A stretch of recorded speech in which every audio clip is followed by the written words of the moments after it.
Hello, everybody. Thank you for joining us tonight for our presentation, Race, Class, and Reading, Disrupting the Pedagogy of Low Expectations. I'm Alicia Smith, and I'm the president of the International Dyslexia Association. Hello, everybody. Ontario Thank branch. you for joining us tonight for our presentation. And I'm having a technical difficulty. Sorry about that. I'm joined here tonight by Joanne Bertrand, who is the vice president of IDA Ontario. Joanne will be in the background for the presentation this evening in the chat.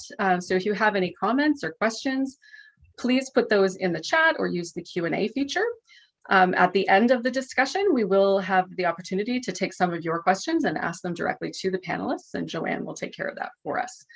So without further ado, I would like to introduce our panelists for this evening. Our first panelist is Cheryl Urbanczyk, and I'm going to invite Cheryl to say hello and introduce herself to you. Hello, everyone. Thank you for inviting me to be here. It's an exciting conversation. My name is Cheryl Urbanczyk. I've been in education for over 25 years in a variety of capacities, from teaching to administration in private and public schools in the US and Canada. Currently, I'm a vice principal in one of the public school boards in the GTHA. I'm also a dyslexic parent, and I got to study Orton Gillingham in order to help my daughter, and it works so wonderfully that I've just stayed with Orton Gillingham. I'm now a fellow in training with the OGA and a structured literacy dyslexia specialist. And through my platform, Learn Literacy, I support parents, tutor students, train teachers, and advocate for literacy as a human right. Thank you.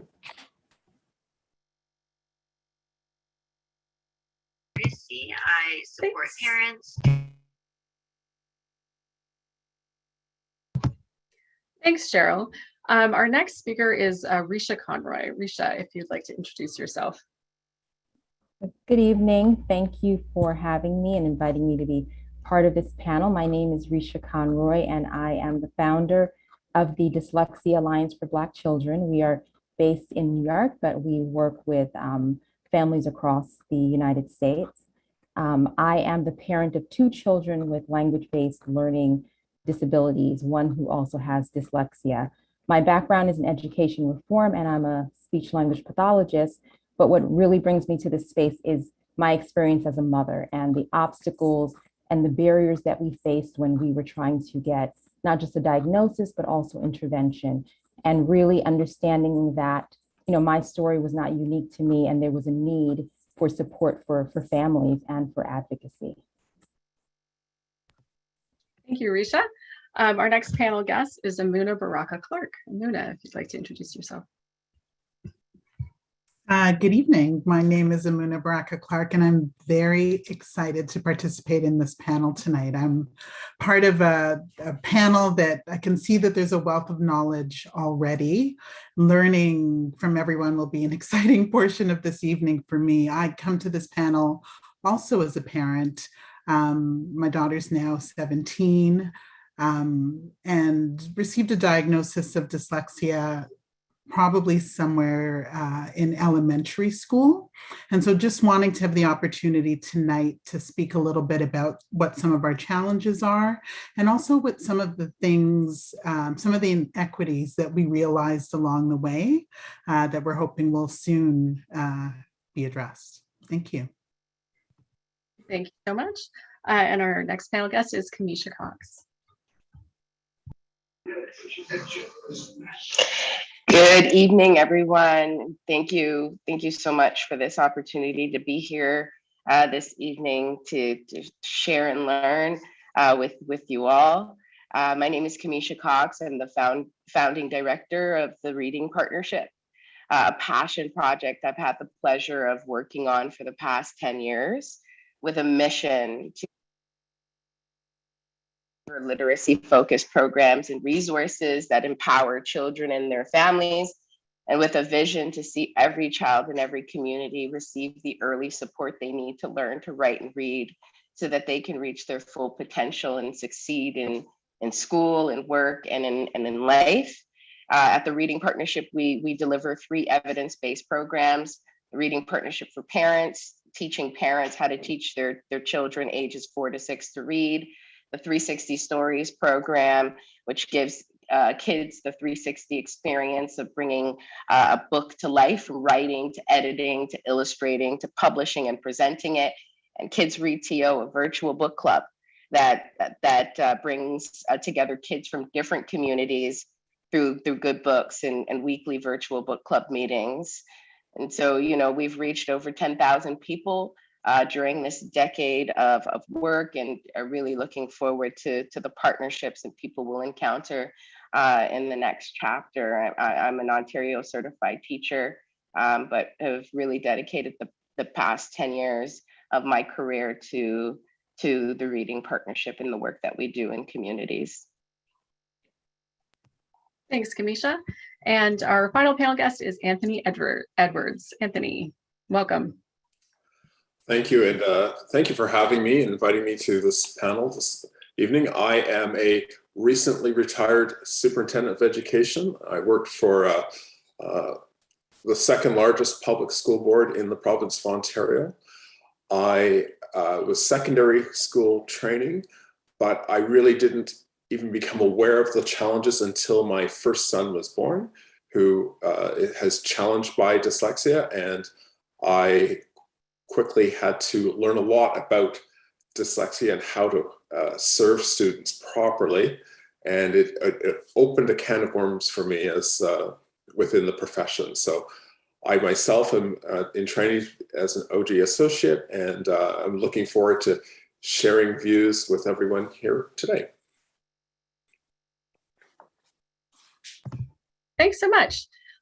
So I am just going to share my screen again, and I'm going to lay out a little bit of background information so that we can set the stage for our discussion today. So again, the title of the workshop is Race, Class, and Reading, Disrupting the Pedagogy of Low Expectations.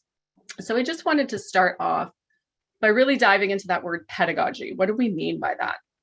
So I found this definition of pedagogy, which I quite like: the study of teaching methods, including the aims of education and the ways in which such goals may be achieved. So this I like because it talks really to the what are we trying to achieve and how are we trying to achieve it. So when it comes to teaching children to read in Ontario, what is the goal? What are we trying to achieve? So in 2004, the Ontario Ministry of Education put out a specific goal, and that goal was that we would have 75% of students meeting the reading and writing expectations set out by the province on our EQAO reading assessment and writing assessment. As far as I know, that goal has not changed since 2004. That has been the stated goal. So how are we trying to reach the goal? So to really understand this, I think it's important to reflect back on the ideas that we have about reading development. And a lot of those here in Ontario and in many other places in the English-speaking world really date back to the beliefs that were popularized in the whole language movement of the 1960s and 70s. So there were a number of prominent scholars in this movement. Two very influential scholars were Frank Smith and Ken Goodman. Frank Smith actually worked at the University of Toronto in the 1970s for quite a long time, and he completed the rest of his career here in Canada. So he was particularly influential in Canada. And he really believed and taught that reading is a natural process that develops for children if they are immersed in a literacy-rich environment with very little need for explicit instruction, as is evident in this quote. Knowledge of reading is developed through the practice of reading, not through anything that's taught at school. Ken Goodman was another prominent whole language scholar. He very much agreed with Frank Smith's ideas about reading being a natural process. And he also put out a very influential theory about how we actually read words. So this came out of a paper that he published in 1967 called Reading, a Psycholinguistic Guessing Game, where he theorized that readers utilize not one, but three kinds of information simultaneously. He predicts and anticipates on the basis of this information, sampling from the print just enough to confirm his guess of what's coming. So this means that the idea is that people don't need to actually look at all of the letters in a word to identify what that word is. There are lots of other sources of information that a reader could rely upon. And this theory has become known as the 3 cueing theory of word reading, which is very common in education, as you'll see next, because we're going to look at our curricular documents. So the influence of Smith and Goodman, we can still see this in our policies around reading instruction, as well as in the provincial curriculum, which of course guides teacher training. It guides all of the aspects of how we're trying to achieve the goal. So when you look at the Ontario language curriculum, or the kindergarten program specifically starts, we have a really big focus on immersion in a literacy-rich environment. So it's a lot about making sure that kids have those rich experiences in play to develop their oral language. And I want to say that that is really, really important. We absolutely have to do that. Children need to be exposed to stories in lots of different contexts. They need to have lots of opportunities to engage in discussion and play. That is the foundation for reading. So we're doing a good job on that, and we need to continue. That's really important. But I'd also like to point out that within the kindergarten curriculum, there's no mention at all of any sort of explicit instruction in the foundational skills that children will need to have in place so that they can learn to read and write. So that includes things like how to hold a pencil, how to form letters, top to bottom, how to form them correctly. There's no mention of any sort of systematic instruction in letter sound correspondence, so that the children will learn the sounds that the letters represent so that they can sound out words, or any sort of explicit instruction or practice in how to segment a word, like pull it apart so that you can spell it. And that's not to say that there aren't kindergarten teachers in Ontario who are doing these things and are doing a very good job. I know actually tons of them that attend our IDA Ontario workshops that are doing this. It's just to say that that is not a part of the kindergarten curriculum. So the instruction that's happening in kindergarten classrooms across Ontario is highly inconsistent. In some places, there's a lot of that, and in other places, it's entirely play-based. When we go past kindergarten and we start looking at the curriculum for grades 1 to grade 8, starting in grade 1, the expectations in the curriculum focus on the types of reading and writing activities that the students will engage in. So they look like, students will participate in writing poetry, they will do informational writing, they'll read for a variety of purposes. And again, this is really important. We want kids to be engaging in lots and lots of different types of literacy activities. We want them to be exposed to all sorts of different kinds of text that they find relevant and meaningful. This is good. However, there's really very little in the curriculum that explains how students are going to get there. So there's not a lot of guidance for teachers related to actually teaching the foundational skills that they would need to decode words or spelling. There's not a lot there. We can also see the influence of Goodman in the part of the curriculum that talks about how children are going to learn to actually read words. So we see this is a screenshot from the curriculum that it specifies that 3 cueing instruction is how children are going to learn to read words. This means that the reading programs that are being used in most Ontario elementary schools are based around systems of leveled books. So these are like the PM books or the Fontes and Pinnell classroom series. These are books that are designed specifically to be used with that 3 cueing instruction. So they're often highly predictable, and there's lots of support from pictures. And those supports are sort of taken away as the children progress through the levels. They're often numbered leveling systems. The student progress as they're working through learning to read is often tracked using assessment tools that are designed specifically to be used with those systems of leveled books. So those are called benchmark assessments. If parents here probably might have heard from a teacher, my child is reading at a level 6 or something like that. That is tracking how they're going through those systems of leveled books.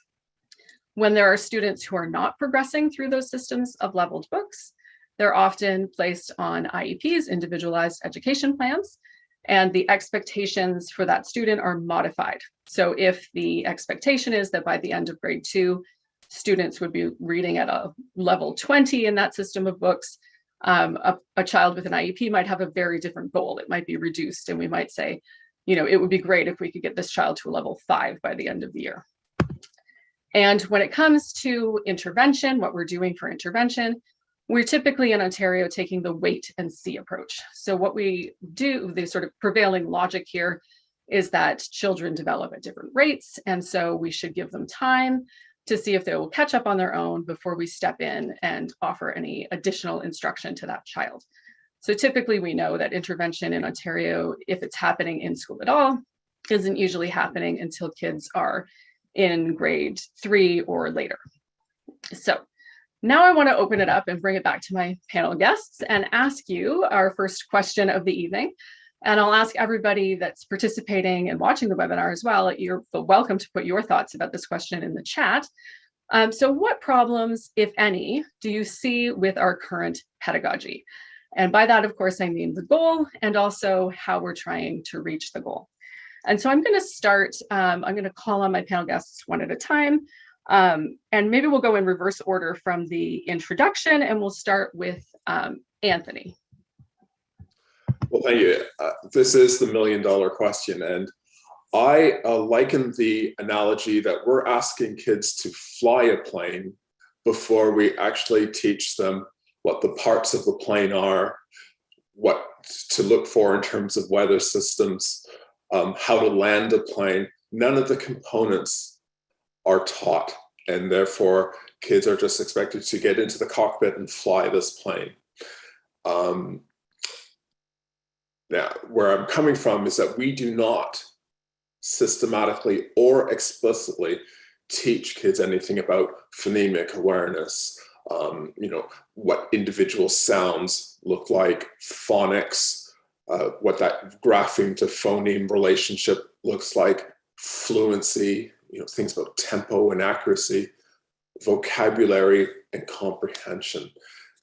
If we don't give kids these tools, access to these tools, and let them understand how language is developed, it's impossible to expect the majority of kids to become fluent readers. I think that's such a good point. It's like we're asking them to fly a plane before we've actually even explained what the parts of the plane are, right?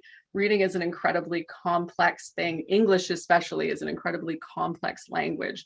And we really are kind of expecting kids to unpack it on their own. Kamisha, would you like to weigh in on this one?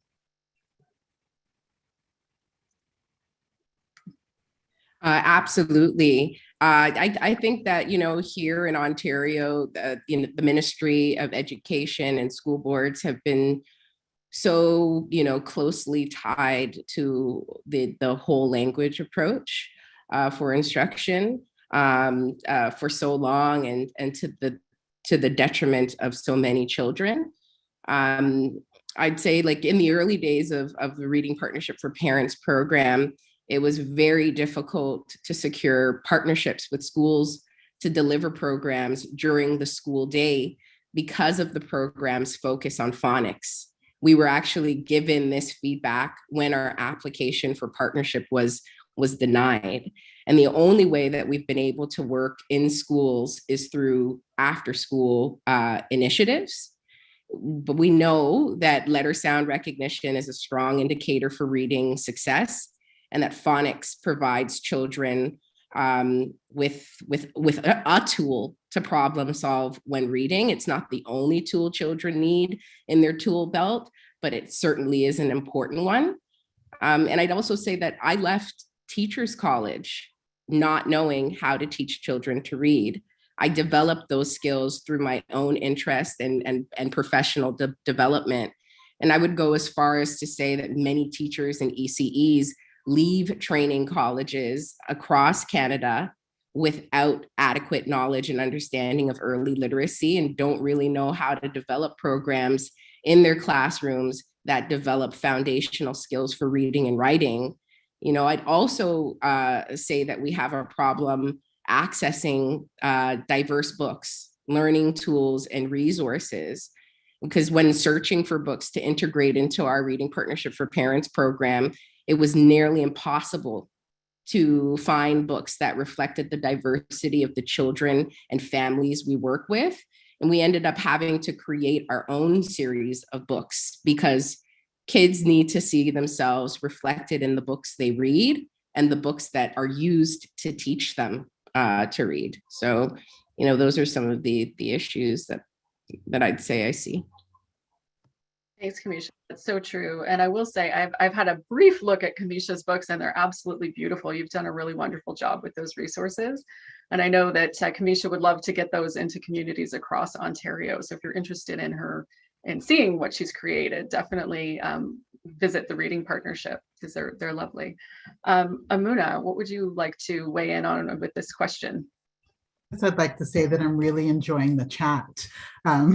There's lots of really good comments coming out there. I've worked in the not-for-profit sector my entire career, so I don't have any professional background in education.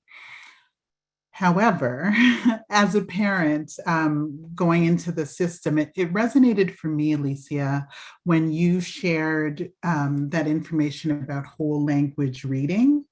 That's how I learned to read. Reading it just came for me very easily. And I think that within the school system, it's sort of this one idea of how things happen. And I think this is, all of the talks that we're having now about equity and diverse needs. The school isn't constructed in a way to deal with students who learn differently. And so for my daughter going in, she had an IEP. They certainly, waited to see what was happening, even though I had identified early that something was off. They just said, all children develop at different levels. So let's just see how it goes. And finally, I spent a lot of money to have an assessment done, handed it over to the school. She received an IEP, but there was no action around that. So what they did was they reduced the goal. I think even at the end of grade 8, they said, she's learning at a grade 4 level, but nothing was done to help bring her up to a grade 8 level or to help her to read. Like, it was clear that the teachers did not, I think as Kamisha was saying, they didn't know how to do that. And so instead they just said, it's okay. You don't have to perform. You don't have to go to college. Lots of people leave high school and just go into the workforce. So I think some of what resonated for me is that the wait and see approach certainly doesn't work. And once they do see what's happening, at least for my child, it doesn't mean that there's any action tied to it to help children who have dyslexia or who have difficulty engaging with materials. Thank you. Yeah, that's so true. And I hear that story really often speaking to parents.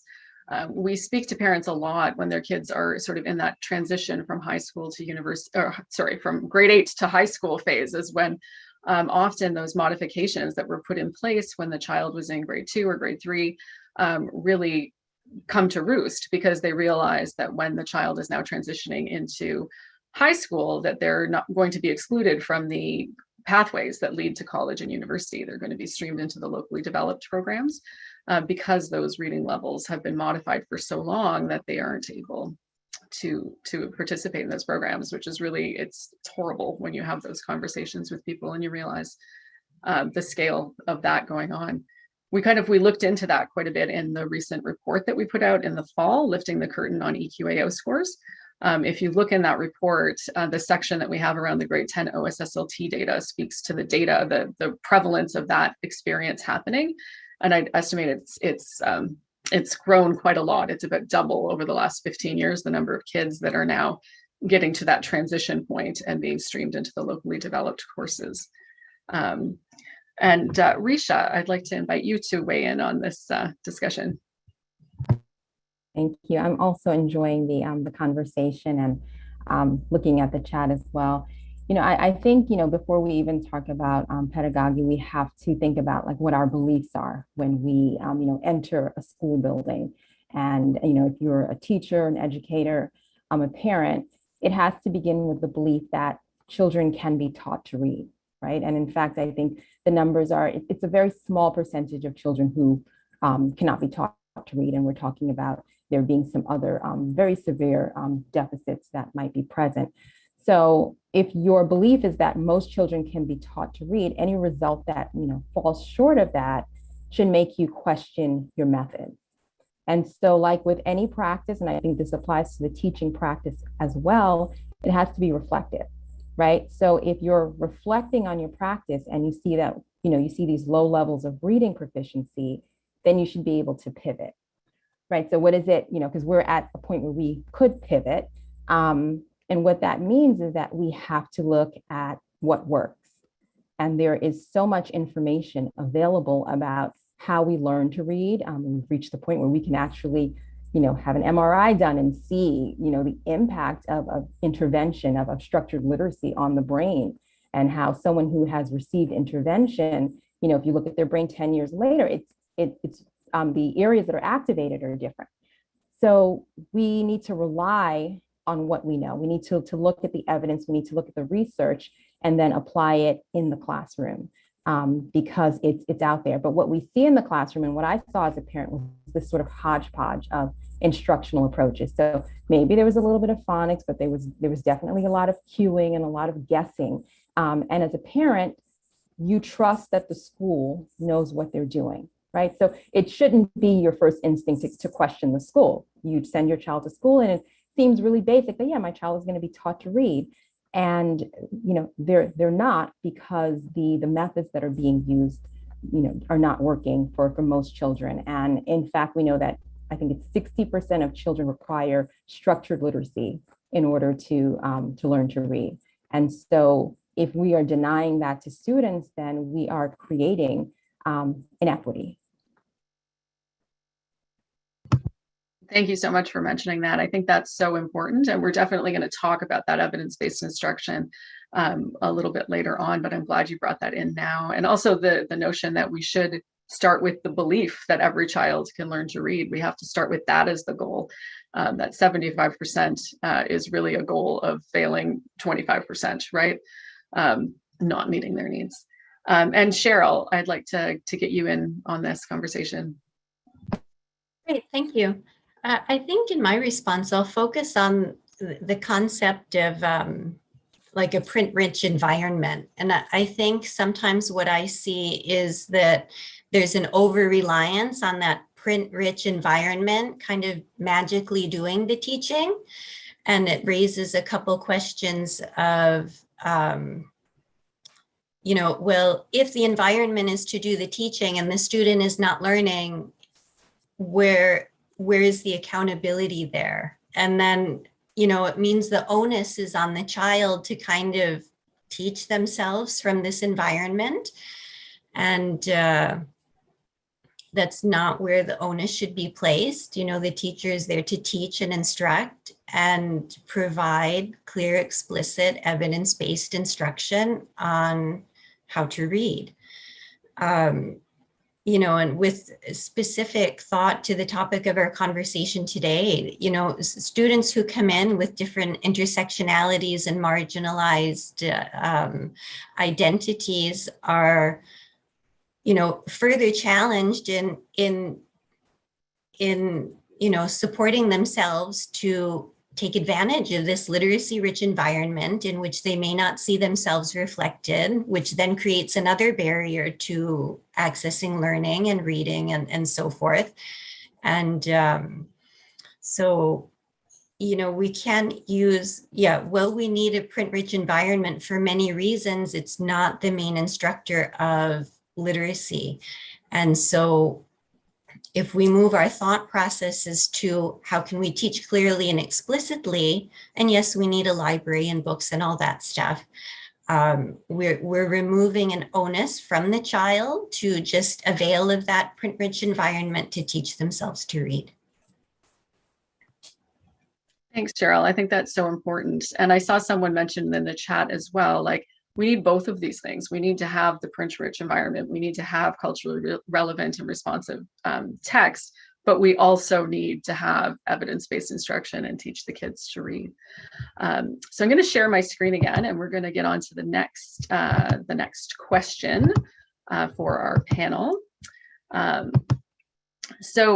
going to actually quickly take a look at the science, and this works really well actually with what Risha was saying about what we know, the evidence around learning to read.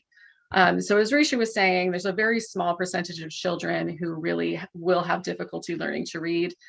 We know that over 95% of all people can learn to read well. And I'd like to say here as well that we shouldn't write off the other 5% by any stretch of the imagination.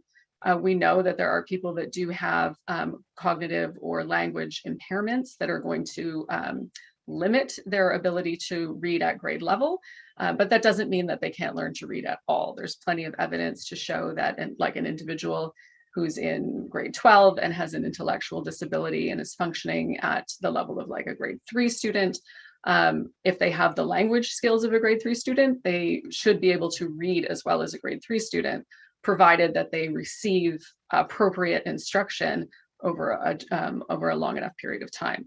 So we should not give up on the other 5%, but we should at least be reaching 95% of people reading at grade level. But the experience of learning to read is not the same for everyone. Very much like Emuna said, some people do learn to read very easily, like the whole language people theorized. About 30% of people, maybe as many as 40% of people, learn to read very easily. They don't need much explicit instruction at all. However, the other 70% of people, their reading outcomes really depend on the access to instruction. But again, the experience is not the same for everyone. Some people need just a little bit of explicit instruction to get them going with reading, and then they're off and running. Whereas other people need quite a lot of explicit instruction or they're not going to be successful. And of course, students with dyslexia require quite a lot of explicit, systematic instruction delivered over a period of years to be successful with reading. But of course, we know they can be successful with reading. Most people can be successful with reading if they receive that instruction.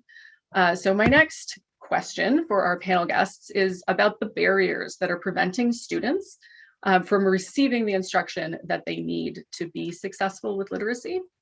And so I'm going to turn it back over to them again. Let me stop the share so we can see their beautiful faces.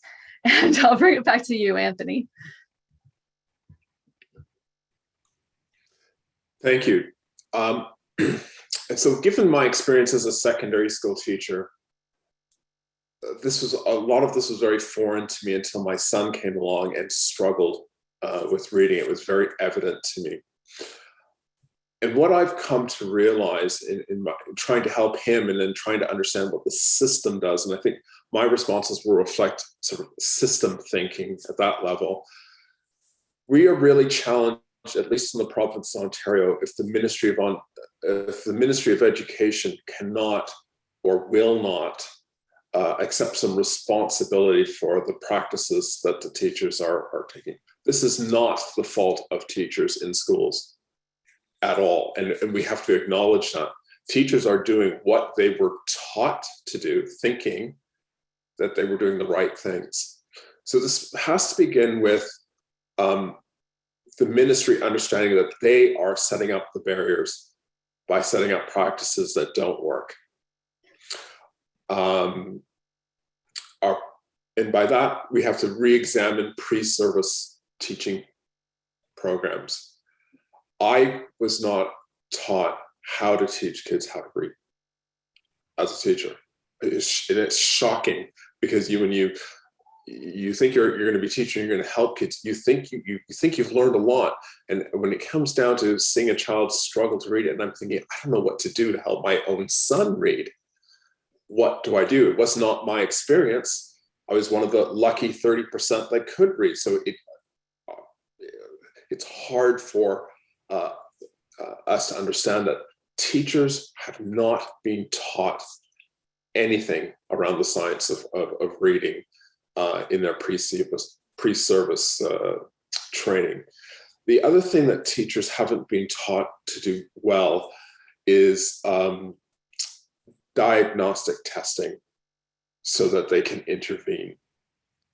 And the challenge I learned through my son's experience is that special education programs, as well-meaning as they are really only developed to accommodate students or modify their program.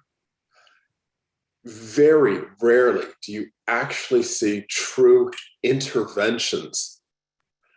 And so the barrier becomes when we don't believe we can intervene, and when teachers are not given the tools to intervene, nothing can be done for these kids that's effective. So there are challenges that we have to face. These are not the problems of teachers. It's not the doing of teachers. It's what teachers are doing, what they've been taught, and what they've been asked to do. One simple task. If I was shocked that my child was not being taught how to print in kindergarten, how can any child understand what the formation of a word looks like if they haven't been taught how to form letters? Again, they're just expected to somehow know how to print.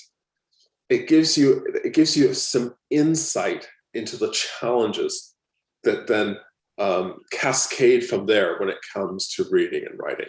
So, and I'll stop there. Thanks so much, Anthony. That's you raised so many good points there, and I completely agree with you on it is not teachers' fault. None of this is the fault of teachers. They have been working so hard, doing the best that they can with the knowledge that they have, with the curriculum they've been provided, with the resources that they've been provided in their classrooms. And I know that they all want the best for their students. We have run a number of workshop series for teachers where we've had lots of engagement from teachers, and every single one of them has said in some way, shape, or form, I wish that I had this information sooner as they're starting to learn. And your other point that you didn't learn this in university, again, we ran a workshop series over the fall where we had over 900 teachers from across Ontario participate, from 55 different school boards and First Nations educational authorities. And we surveyed all of them, and only 8 learned anything about the science of reading or effective instruction in their university teacher preparation programs. So it is definitely a big, big issue. Kamisha, I want to give you a chance to jump in here. Thank you. Yeah, I'd say that, I think that there are organizations across the country doing awesome work to promote and improve literacy in community. Organizations delivering evidence-based programs with a track record of success and proven outcomes, and offering solutions that school boards should be looking to adopt and at the very least, learn from. But there seems to be an aversion by school boards to actually value education-based solutions coming from community. So they'll value the after-school cooking or basketball club, program, but they want to be positioned as the only expert on approaches to teaching and learning. And I think that in itself is a barrier to student success. Is school boards need to be more open to partnering with community and to looking to community for solutions to some of the challenges that we're seeing in schools. Thanks, Kamisha. That is a really good point. Like, those partnerships in communities are so important, and getting the families involved. The way that the reading partnership really is very successful at that is because you're working with the whole family, which is fantastic. And Emuna, would you like to weigh in? I have the question again. My mind is just running to a million different types of barriers, and I'm just trying to decide which one I want to hone in on. Oh, the question was just about the barriers that are preventing students from accessing the instruction that they're at school. Yeah, so I guess given the topic that we're speaking about tonight, I think I just have to talk about systemic discrimination and just racism. again, like my daughter will share with me that in her IEP classes, most of the children were racialized. Most of them were Black, actually. And she was one of the few students who was able to get into a regional program. They take 8 students in all of Peel. In that program, there were 2 Black students. The other 6 children were white.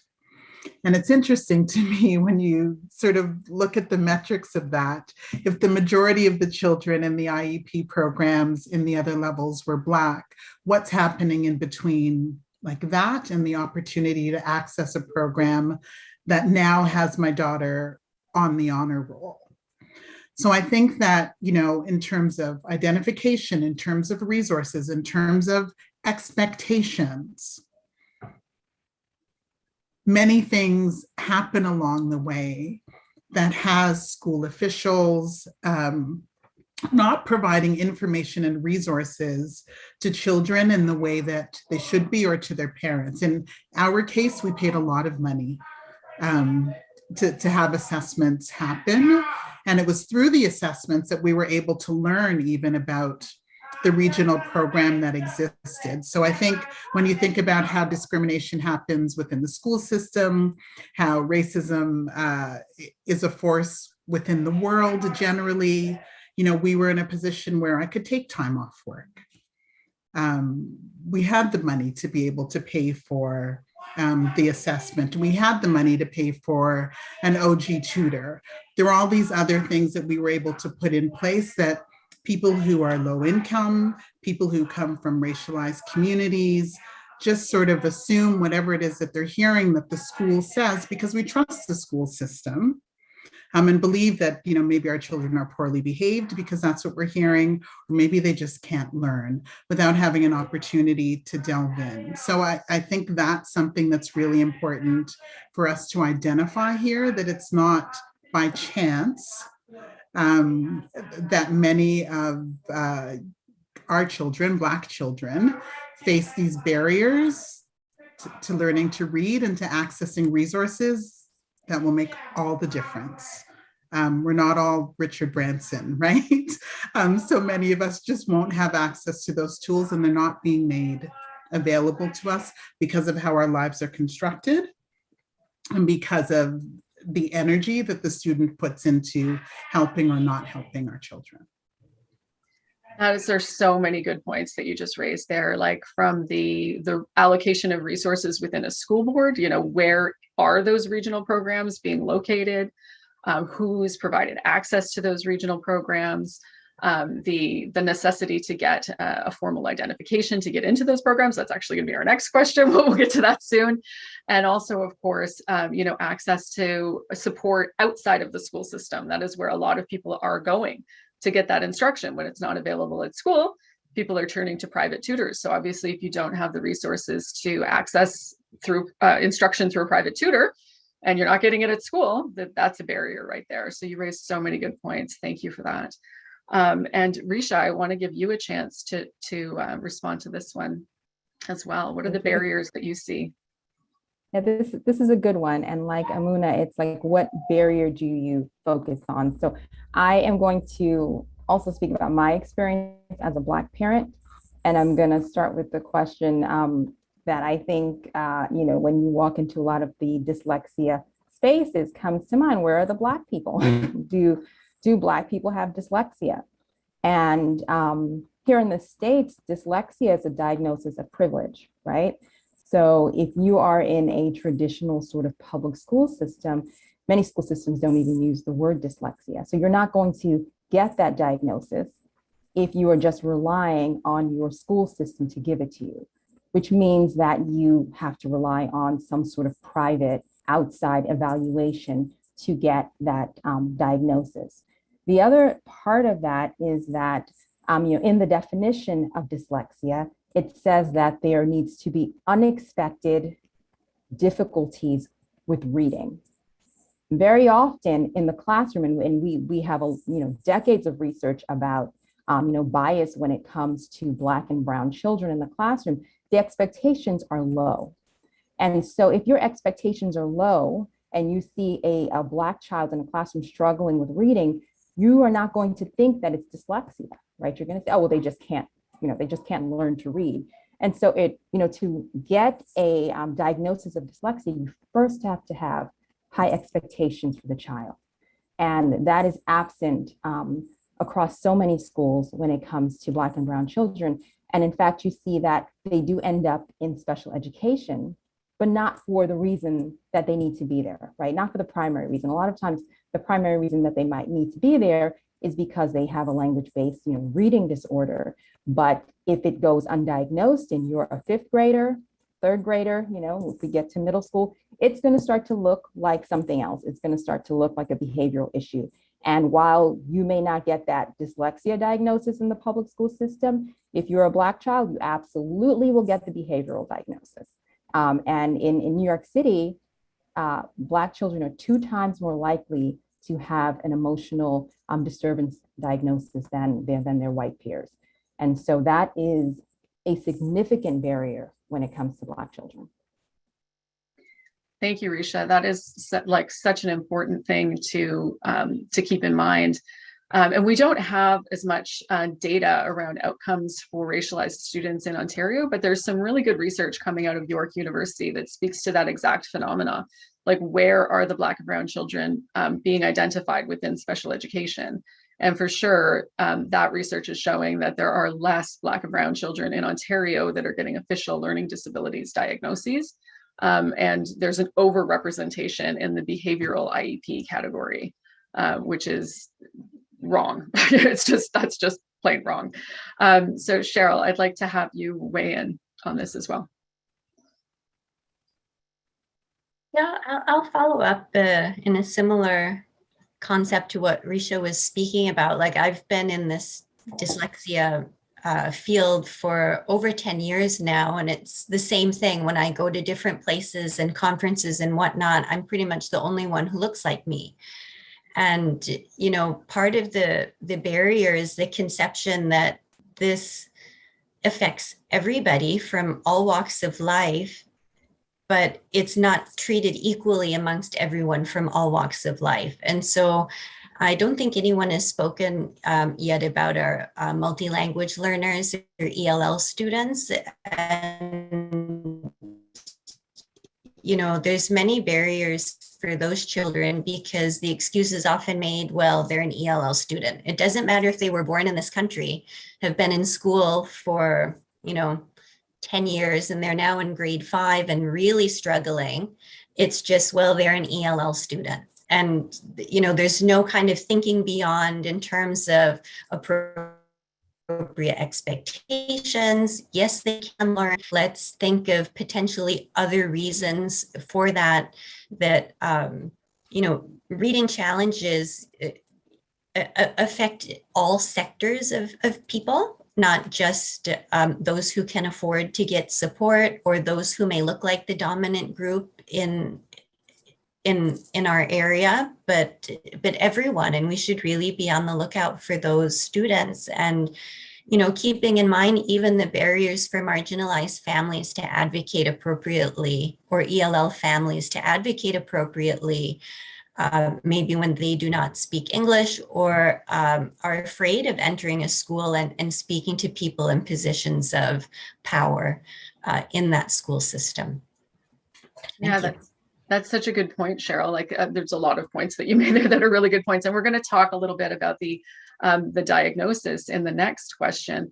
But that point you brought up at the end about advocacy, parental advocacy. So much we know in gaining access through the education system for students depends on that really strong parental advocacy.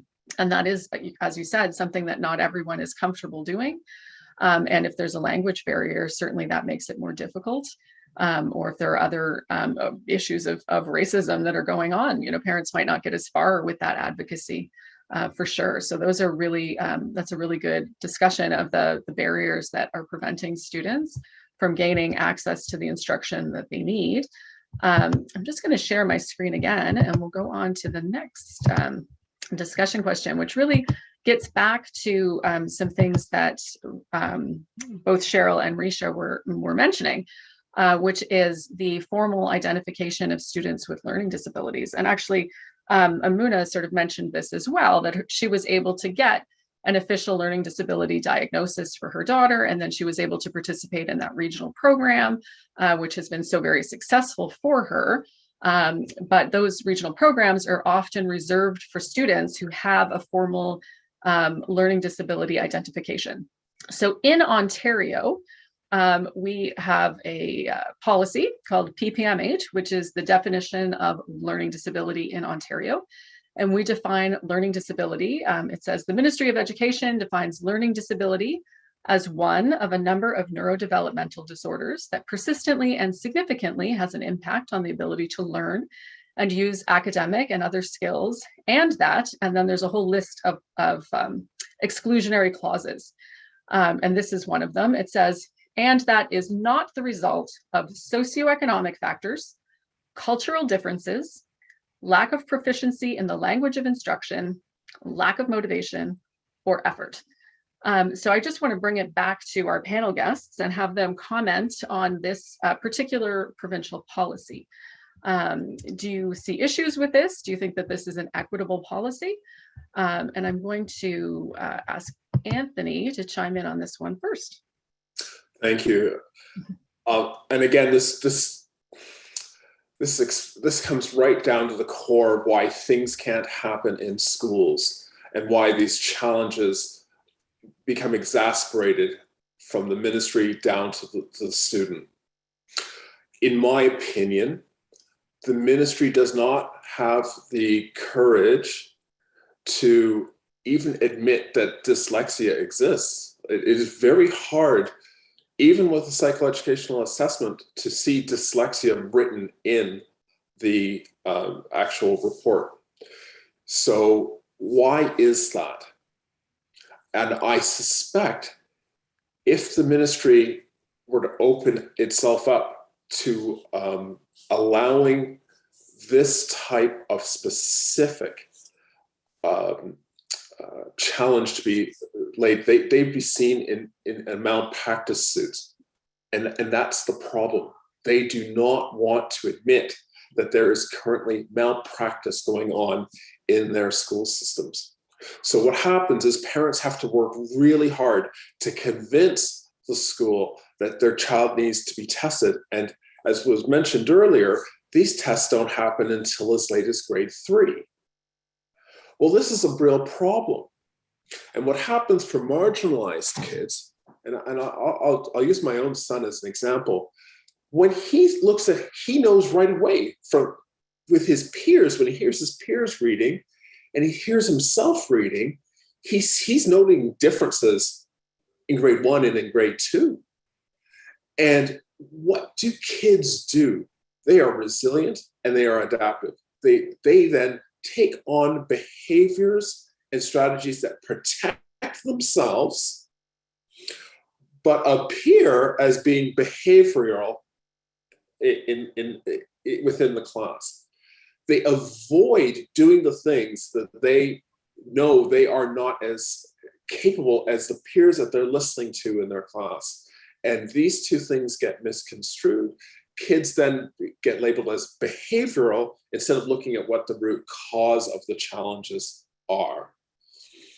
I know with my own son, I've been very mindful, as my wife, and we've been very mindful of watching his well-being at all times, because where the tragedy becomes even more exasperated for children, if they are not diagnosed, if parents are not fully aware why these learning gaps are in place, the older the child becomes, the more disenfranchised they become. And the more they want to hide or retreat or whatever their coping mechanism, they kick that into high gear to mask the challenges that are underlie their inability to read effectively. And then they get diagnosed with the wrong they get diagnosed with what they're expressing instead of what is at the cause of their frustration. So when you see that definition that you had flashed up there, and they talk about lack of motivation or effort, this is wholly unfair, and it's a way of the ministry shielding itself, hiding itself, because they don't want to admit to the malpractice that is going on systemically in all schools, in all classrooms, where teachers are not trained properly. That is such a good point. Yeah, there's a lot of really good points that you made there for sure. And one of the pieces that you talked about is the impact on students when those diagnoses are delayed or never happen at all. They don't get the correct diagnosis. That was one of the things that we looked at in that report that we put out in the fall, lifting the curtain on EQAO scores. And we were expecting that there weren't going to be a lot of kids that had that formal diagnosis in grade 3, because we sort of knew that it usually kind of happens after that grade 3 EQAO test.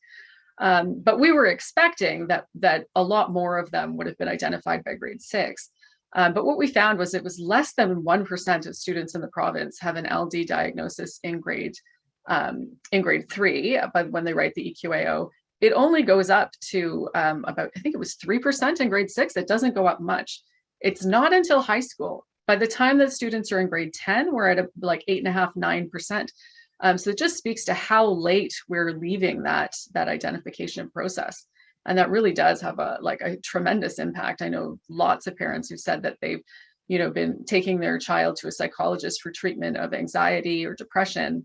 And then that's when they discover that really the child has an underlying learning disability that's never been identified.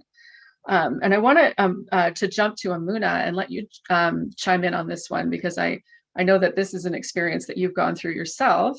So if you spoke to it a bit before, but I'll let you jump back in.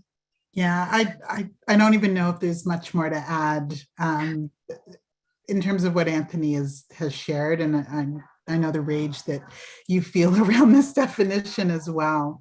My child is in school in the Peel District School Board. They've just recently started to collect race-based statistics with regards to the experiences of students. Once that happened, they had a lot of evidence that they were no longer able to turn a blind eye to. So things that the parents knew, things that the parents were experiencing, things that the students were living on a regular basis. Once they had the data, they were no longer able to turn a blind eye to the outcomes for the students. And so when you have a definition that just crosses off a bunch of factors that we all know contribute to the situation that our children are finding themselves in, it just compounds the issues. And I can go on and on about her experiences, but we know that once things are acknowledged, they have to be addressed. And our story really was that point of, I thought support was happening, and then in grade 8 I realized, oh my goodness, this isn't happening, and then just had to set the school on fire to be able to get the support that my child needed. And I think a lot of it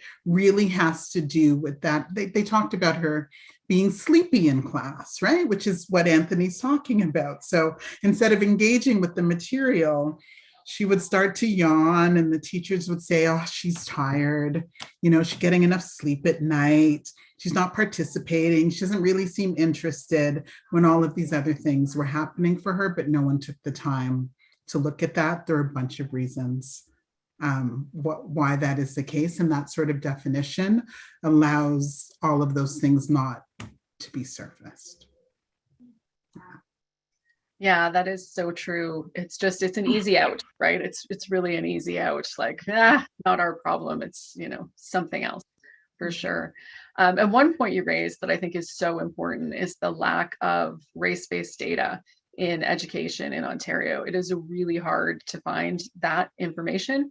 Well, I've got some that I'm going to show in a minute from the Toronto District School Board, but most school boards in Ontario simply don't collect that. And we haven't really been able to analyze that. We did, the only thing that the province does track is language status. So we do have statistics on the under identification of students who are classified as English language learners. We know that like less than 1% of students who are classified as English language learners in the province receive an official LD diagnosis, compared to like 9% of students who are not. So that's obviously a very problematic. And Risha, I want to invite you, if you had any further comments on sort of that formal identification process for students with dyslexia or learning disabilities. Yes, so the U.S. Education law IDEA is similar in that it talks about socioeconomic status and cultural differences. We don't have the language around motivation, which is just horrific. But what I will say, although we don't have the language in our policy around motivation, we have the results of it. So we have the blame game happening here as well. And it's a big part of it where you blame the family. So, oh, how many books do you have in the home? Or where did your child go to preschool? Or, you know, if there's something that seems, you know, not typical in a home, you know, maybe it's, well, you know, what's your parent's educational level? Or, you know, if a parent is working and can't come to a parent-teacher conference, you know, all of those types of things end up just placing the blame back on the family and back on the students. And this idea of motivation is something that we hear a lot too, as well. So, you know, oh, they're not trying hard enough. And in fact, you know, students with dyslexia are trying so much harder than you can see. You know, a lot of that work that's happening is internal. And so the pain is internal, right? So you don't see how much harder they're trying, and then you don't see the impact until it turns into a behavior. And so, like I said, although we don't have the language, we see and we feel that same thing happening here in the States. And, you know, I was horrified to actually see that in print in your policies. It's unbelievable. And it removes the onus from the decision makers to actually just teach children to read, right? Provide all children with structured literacy, begin as soon as they enter school, kindergarten, and then we don't have to have these issues. And you know, that's a larger question as to why we continue not to do that. Yeah, absolutely. I think that is such a good point. Like, you know, let's just teach the kids to read. Like, do we really need to worry about those external factors? Let's just get down to business and get it done. I like that very much. And Cheryl, I want to give you a chance to jump in and comment on this one. There's so many wonderful things said by everyone else. I guess the more I was thinking about this, the more I kind of related it to my own personal family example, that if we kind of go through this list, almost everything in this list precludes my daughter from getting a diagnosis of a learning disability. She has cultural differences. She grew up in a multilingual household. So you could, you know, she lacked proficiency. Her other language was Arabic, which has an opposite directionality than English. So there's an easy explanation for why she might have had reversals in handwriting or reading or whatnot. When you can't read and you're in the grade 5 classroom and your group is giving you the art project to do all the time in the group projects, then yeah, you're not motivated or have any effort because you cannot read in grade 5. So it's just so saddening to me that that's there, and I'm just sad. That's all. And I hope many families don't have to suffer the effects of the consequence of that clause in that definition. Thanks, Cheryl. Yeah, I have to say the first time that I read that policy, I was saddened isn't quite the word. I was enraged. I will say, I couldn't believe that that is in a provincial policy in Ontario, in a place where we pride ourselves on multiculturalism and progressive values, that we would actually have that written into a provincial policy. I think that's disgraceful. So I just want to share the screen again and go back to the presentation. So I wanted to now just kind of go through and unpack, what are the results of our current pedagogy? So how are we actually doing with reaching that goal of 75% of children reading? How is it going for us? So as I shared on an earlier slide, about 30% of kids learn to read easily. For about 70%, the outcomes depend on access to instruction. I did see in the chat that some people were asking for references for this, and there's a few different sources for sure. It's referenced in the article by Louisa Moats, Teaching Reading is Rocket Science. Nancy Young also has her own graphic for this, which is fantastic, the reading ladder. And she has a list of references that go along with that as well. So as we said, 30% of students learn to read quite easily, like many of our panel guests did, with very broad instruction. So you would sort of expect that about 30% of kids would be excelling with reading and literacy in Ontario. But according to our EQAO results, the most recent year, which was 2019, it's been canceled because of COVID, of course, only 17% of children are actually excelling, like getting above the provincial standard on that test. 49% of kids are meeting the basic provincial standard. And we have fully a third of students who are not receiving the instruction that they need to be successful at reaching the provincial standard for literacy. But when we look at that third, again, this is province-wide, about 33% of students. And this, if you're looking for more information on this, you can find that in our fall report, Lifting the Curtain on EQAO scores. We break that down in great detail. I wanted to also look at this, look at some disaggregated data around this, because we know that the 30% is not representative of the entire population. But as we mentioned, there's issues with data reporting and collection. So I don't have province-wide data for this. I only have Toronto District School Board data. So in the Toronto District School Board, we know that 15% of students who come from families that are in the highest income bracket, which I believe is over $150,000 a year, 15% of those students are not meeting the provincial standard. And there are 43% of students who are in the lowest income bracket in the Toronto District School Board who did not meet the grade 3 EQAO standard. When we look at race-based data, they have some, but again, not as much as I would like. 24% of white students in the Toronto District School Board did not meet the grade 3 EQAO standard.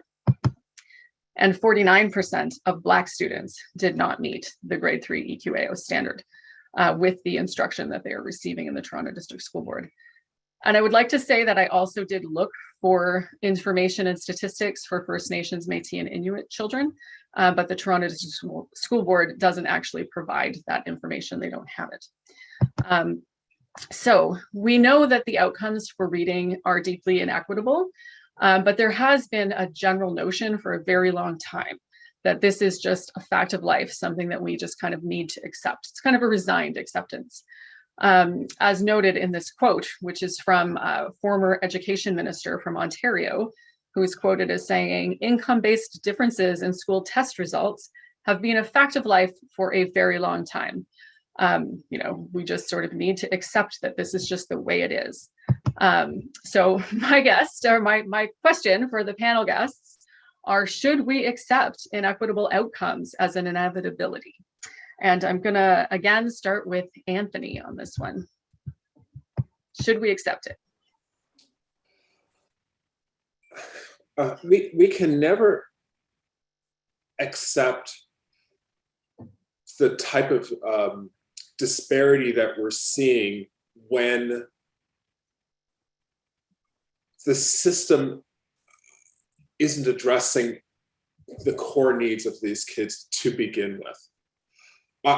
If we could say that all teachers were given the tools, the training, and the time to teach language instruction properly, I'd love to see what that data would look like and then address any further inequities. I'm not an expert in determining from the numbers how that might change. I do know that virtually none of the teachers are given the tools that they need, and so the data is going to be filled with inequity. So I would be one of those. My child did meet the grade 3 expectations, but was he advantaged? Absolutely, because I'm spending a fortune. I might have the knowledge myself, but I can't teach my own child.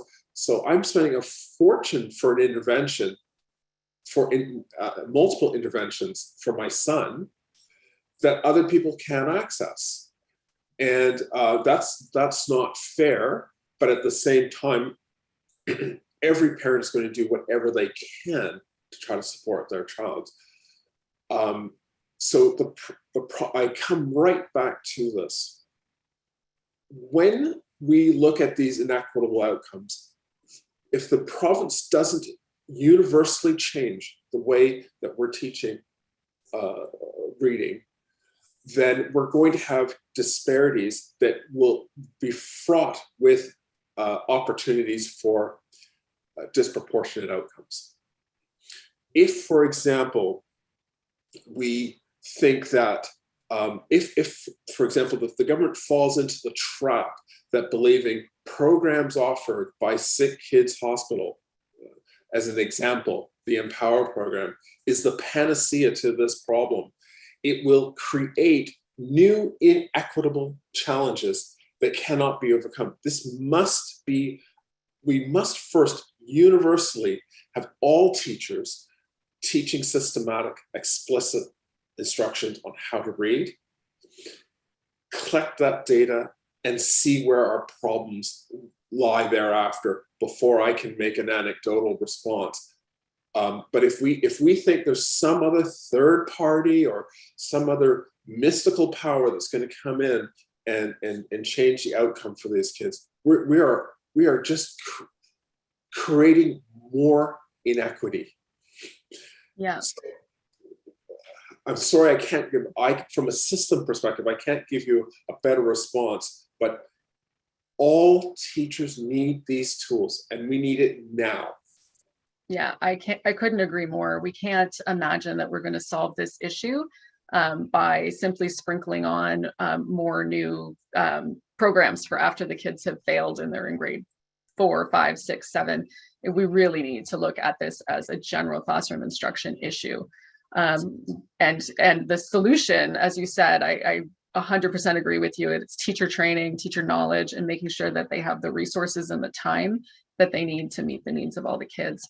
And there are some examples of places in the States, and actually I'm going to go with Kamisha next, but maybe when we get to Risha, maybe she can talk about some of the places where they have actually started to put those things in place, or if anybody else wants to bring those up. Kamisha, yeah, if you wanted to weigh in and talk about, should we accept this inequity? Absolutely not. Not when the evidence supports the fact that 95% of people can learn to read. You know, there was an article in the Globe and Mail in 2020 written by Julia O'Sullivan, a former dean at U of T's Ontario Institute for Studies in Education. And the article she shares, in that article, she shares that in 2020, 400,000 5-year-olds were enrolled in kindergarten classes across the country. And it was projected that by the time they finished grade 3, 100,000, so 25%, would be unable to read and write well enough to keep up in grade 4. And that was before the pandemic. And we know that Black and Indigenous children are overrepresented in the number of children who will struggle to catch up. And studies show us that most never will. And, you know, I think about the fact that we're still in the midst of this like storm of a pandemic, and we're still unclear of what the impact to students' learning and their mental health and well-being will be. But we know it's been devastating. And I'd say that, you know, at the Reading Partnership, we've been laser focused on addressing the issue of low literacy in the Kingston, Galloway, Orton Park community. We're right now approximately 39% of grade 3 children are not meeting the provincial standards for reading, and in some schools it's as high as 60%. And this is also, I should mention, a 25-year trend in this community. So how many students coming or living in the Kingston, Galloway, Orton Park community has the system failed? And, you know, so enough is enough. This is like, you know, it's shameful. And it's really time for our government and for our school boards to take responsibility for this mess. And hopefully through the work of the Ontario Human Rights Commission on the right to read inquiry, like, we'll have the grounds to actually hold them accountable. And I think that's one of the biggest issues, is that who do we hold accountable?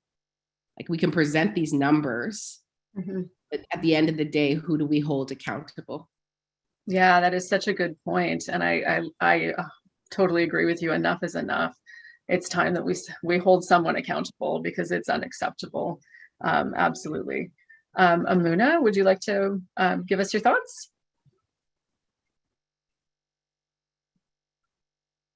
Yes, so I'm gonna echo in on the no. Surprised that we shouldn't accept this inequity. I think really it's just, there are a lot of things that we won't be able to solve. There are a lot of inequities that it's going to take a really long time, and maybe we haven't come up with some of those solutions. I don't think this is one. You know, I think that there's a lot of work out there. There's a lot of evidence out there that this is something that we can solve, that resources need and can be put into finding a solution and helping children to read. So that there's really no reason that I can think of, no justifiable reason for not investing in this solution. And when you look at the end state, what is the result of not addressing this?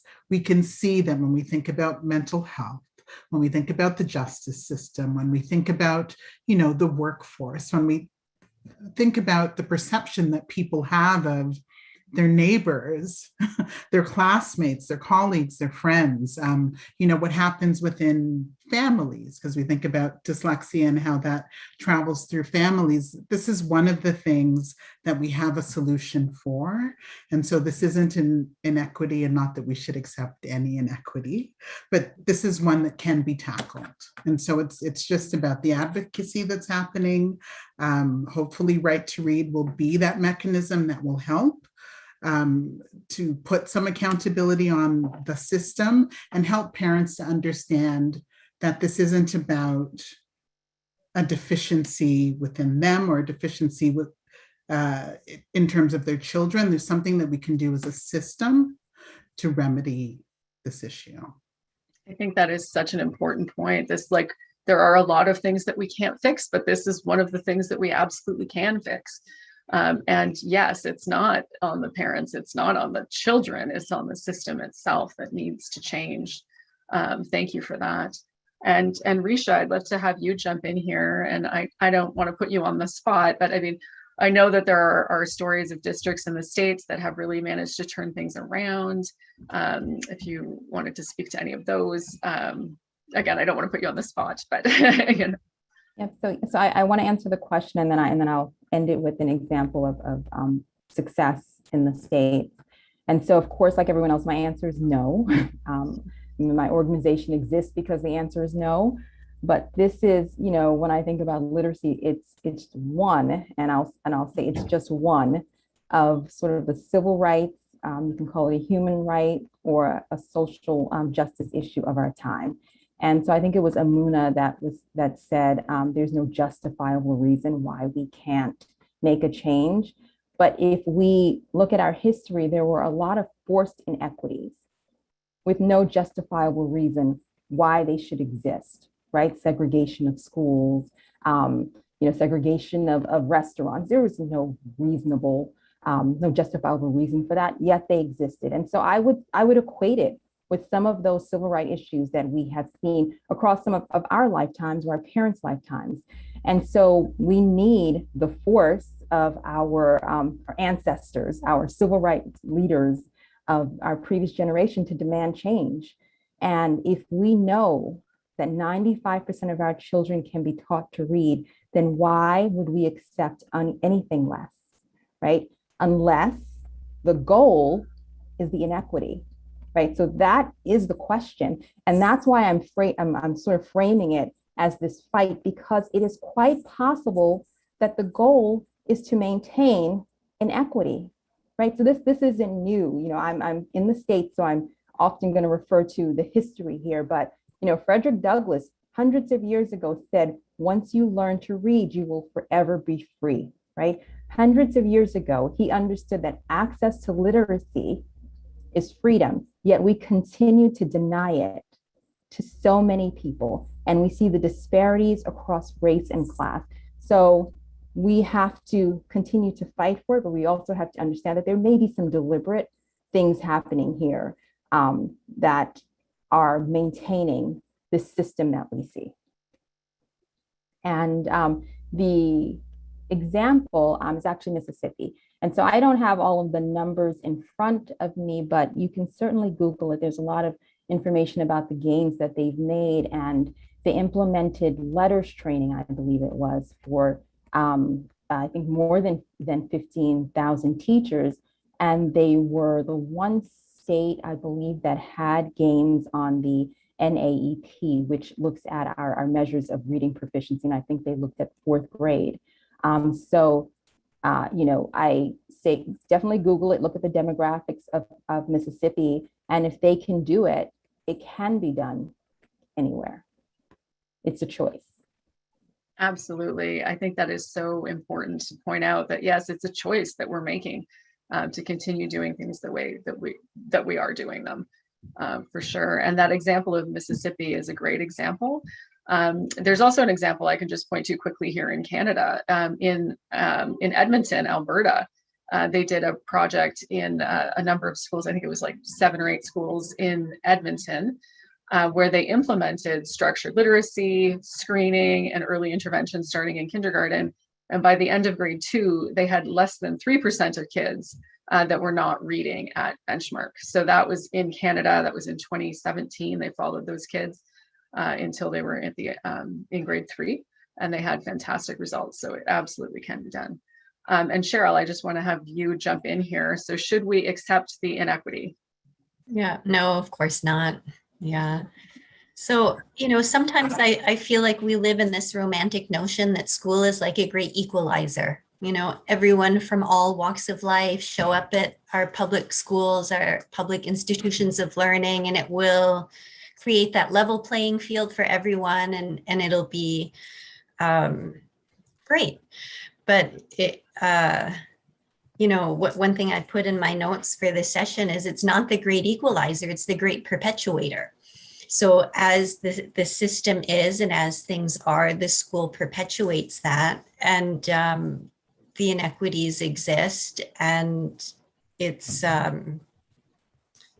really so harmful. And one thing I just like to add to this conversation is, and thinking about equity, and in Ontario we're thinking about de-streaming, and it's starting in high school and in grade 9, which is great, but I really feel we need a great focus on de-streaming in terms of reading and how that plays out in leveled groups, and a lot of inequity starts right there at the very beginning. Yes, absolutely. And I know we're getting very close to our time, so I just want to quickly talk about the OHRC inquiry And what we're expecting, oops, sorry, somehow I unshared my PowerPoint presentation, everyone. There we go. Slide, yeah. So as I'm sure most people here know, in 2019, the Ontario Human Rights Commission launched a full public inquiry to look into these issues of systemic inequity in Ontario's education system in relation to how we are teaching reading. So the OHRC inquiry is looking at, they've created a set of benchmarks. They are looking at teacher training. They are looking at the way that we're teaching children in the general classroom, starting in kindergarten. They're looking at how we're assessing children and what sort of interventions are being offered. We are expecting that the findings of the inquiry will be coming out in February at some point soon. And I know I am very excited about this. And I just wanted to end the panel discussion tonight and invite our guests to end on a positive note and share with us their hopes for what will be coming down the line in the future after the inquiry is out. What are you hoping that we will achieve here in Ontario? And I will start again with you, Anthony, for just our last. We've only got very few minutes left, so quick little answers. So again, I'll share sort of a systemic response. I'm hoping this report has been delayed several times in its release, and so that is a source of frustration. I'm hoping with the coming provincial election that someone will, a party, at least one party, will seize the report and say, I'm going to build my education platform on what I'm hopeful is going to be a systemic change in approach to teaching reading. And if that is true, and this will affect all schools, all students, all teachers, if that's the approach that's taken, the one area of focus that school boards will really have to think about is how to implement change system-wide in a manner that brings everybody into the tent and moves away from shame and blame. Because we cannot afford to stumble if the types of reforms that we're praying for come to fruition. We are talking about reculturing school systems, not implementing a simple change, reculturing schools to focus on reading and writing. And this requires highly skilled leaders, from the director of education to the superintendents, the principals, the teachers, bringing unions together, parents together, students together to understand the mistakes that were systemic, not the function of, not the fault of any one particular group other than the ministry, and working together to say, we can do better. We need to build confidence in one another. We're going to make some mistakes along the way, but we have to build that trust and confidence to move everyone and elevate everyone in a systematic way. So I'm hopeful this will become an election issue. Thank you. I think that's such an important point, that it can't end up being a blame and shame game. Because then people will not have that opportunity for growth. And it is a really large systemic change, as you say. So we need to bring everybody along in that change instead of pushing people away or polarizing people in any way. So that's such a great point. Kamisha, what are you hoping to see coming down the pipe after the Right to Read inquiry comes out? For sure, my answer to this is going to be really brief. I would say clear recommendations that provide a pathway for governments, for school boards, for organizations and families to move forward. I would say also the ability to hold government and school boards accountable. And lastly, framework for effective reading intervention that really ensures that children get the support that they need to succeed. Thank you. Yeah, all good important points for sure. That accountability piece, and also that like a standard and consistent framework would be really nice so that parents could navigate that and it would be the same experience for students regardless of their postal code for sure. Emuna, I want to give you a chance to jump in here.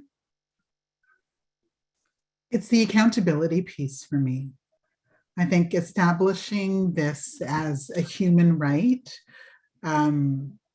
is something that needs to happen, that all children have the right to read, and that if our education system does not equip themselves so that this can happen for children, we'll have the opportunity to take school systems to court. I spent 10 years working at legal aid, and I can see how practices, policies, laws get changed as a result of people bringing actions forward. So I think if this is done correctly, we may have an opportunity as parents, as citizens, as advocacy groups to say you're falling short, you're not meeting the human rights of the most vulnerable, and force systems to be held accountable in that way.